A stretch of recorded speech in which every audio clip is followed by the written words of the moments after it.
Has anyone thought about the problem that there's little emphasis on Asian lives in America? Some would probably say that declaring Asian lives matter is creating something from nothing because Asian lives are now put at risk through the justice system. However, the hidden truth behind the reason we do not say Asian lives matter is perhaps Asian voices are stifled by the model minority myth, and the stereotypes to Asians can be freely left at that people actually see them not as racism but funny jokes. July 2016, Philando Castro got shot in Falcon Heights, Minnesota during a regular traffic stop. The killer was Peter Leung, a Chinese officer, who was later charged with 15 years in prison.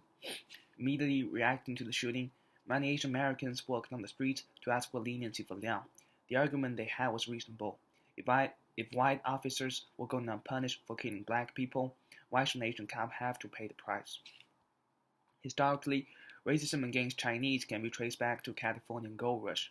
In the 1860s, Chinese immigrants came to do mining, and many of them stayed in America, working on transcontinental railroads.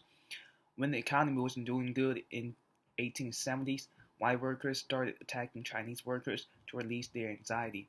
The Working Men's Party was formed, and it successfully rallied white workers under the name of getting Chinese out of the States. At the same time, in 1882, Congress passed the Chinese Exclusion Act, which represented the endemic anti-Chinese racism in early American national culture.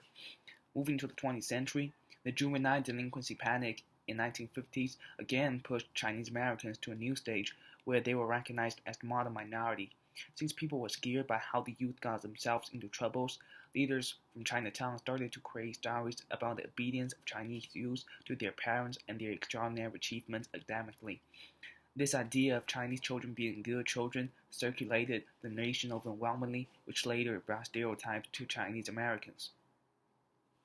Protests against injustice against Asians really take place, and some of the Asian communities were rather to show up in a Black Lives Matter rally than to rally for their own race. One explanation for this is that the discussion about racism in the United States has been so dominated by injustice against African Americans that little room is left for other minorities. Apparently, social medias have to do better in making voices not only for blacks but also for Asians. In addition to this, even though Asian community generated voices against the racism they face, the influence they made wasn't enough for the majority to pay attention to.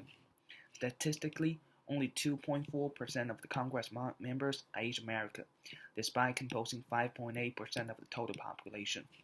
And specifically, for Chinese Americans, their inactivity in politics comes from the Chinese value that professional success is more important than political success. However, for all the Asians in America, to make us visible, we have to have our own opinion heard, and we have to participate in the political system. Statistics show that Asian Americans had the lowest voting rate in 2016 among other racial groups. Language barrier is one of the reasons that Asian Americans perform poorly in voting. According to U.S. Census Bureau data, 1 in 3 Asian Americans speak limited English. On the other hand, this barrier can be easily eliminated if accurate translation is provided on ballots in all states.